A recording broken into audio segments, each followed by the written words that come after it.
حضور صلی اللہ علیہ وسلم نے منصب نبوت پر فائز ہونے کے بعد شرک و ضلالت میں ڈوبے ہوئے سماج و معاشرے میں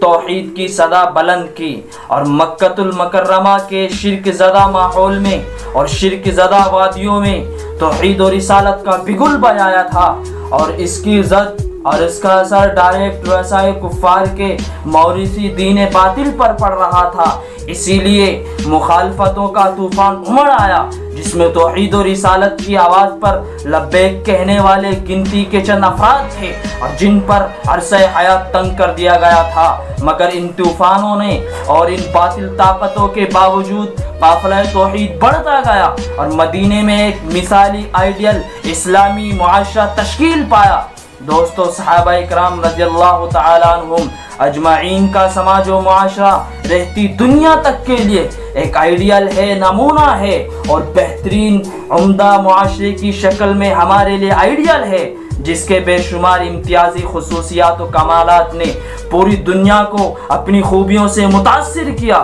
اور پورے عالم پر جس کا ایفیکٹ پڑا، جس کا اثر پڑا، جس کے نتیجے میں مشرق سے لے کے مغرب تک اسلام کا دائرہ بڑھتا چلا گیا۔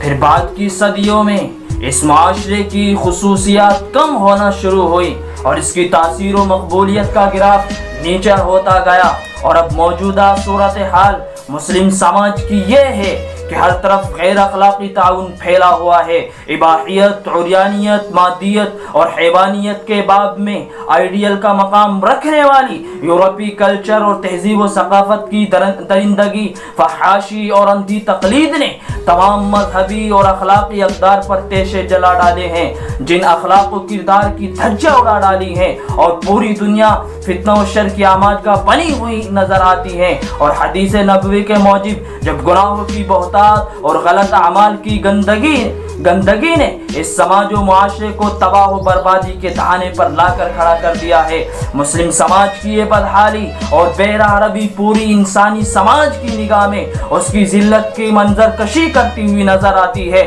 اور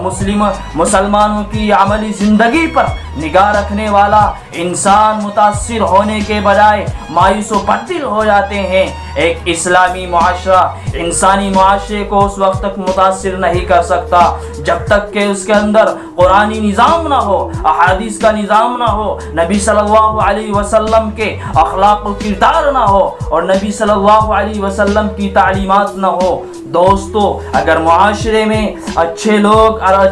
اپنے آپ کو اچھا بنانا چاہتے ہیں، اپنے کردار کو، اپنے اخلاق کو، اور دنیا میں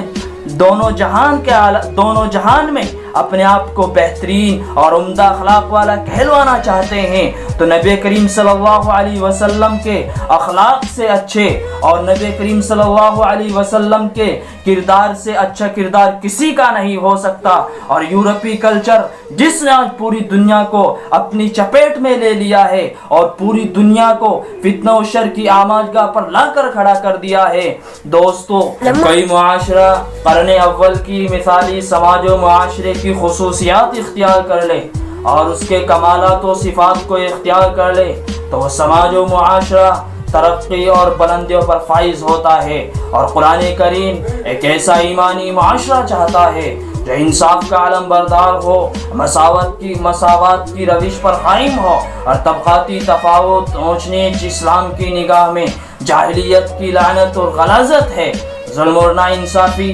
بقائے انسانیت کی راہ کا سب سے بڑا روڑا ہے۔ اسی لیے ناانصافی، ظلم، دہشت گردی اور غیر مساوات روش کو اختیار نہ کر کے مساوات کو اختیار کریں، نبی کریم صلی اللہ علیہ وسلم کی تعلیمات کو اپنائیں۔ دوستو، کوئی دوائی نہیں، کوئی انجیکشن نہیں، اور کوئی اکسیر ایسی نہیں جو ہمارے سماج و معاشرے کو بدل دے سوائے قرآن و احادیث کے۔ اگر معاشرے میں ترقی چاہتے ہیں، انقلاب چاہتے ہیں، بہترین سماج و معاشرہ چاہتے ہیں، تو نبی کریم صلی اللہ علیہ وسلم کی تعلیمات کو فالو کرنا ہوگا، قرآن کریم کو ساتھ لے کر چلنا ہوگا، اور نبی کریم صلی اللہ علیہ وسلم کی تعلیمات کو، اسوہ حسنہ کو اپنے گلے سے لگانا ہوگا۔ پھر ہمارا سماج، ہمارا معاشرہ بلندیوں پر، ترقیوں پر فائز ہوگا۔ اور یہ معاشرہ بھی آئیڈیل اور نمونے کی شکل اختیار کرے گا جس سے پوری دنیا فیض حاصل کرے گی۔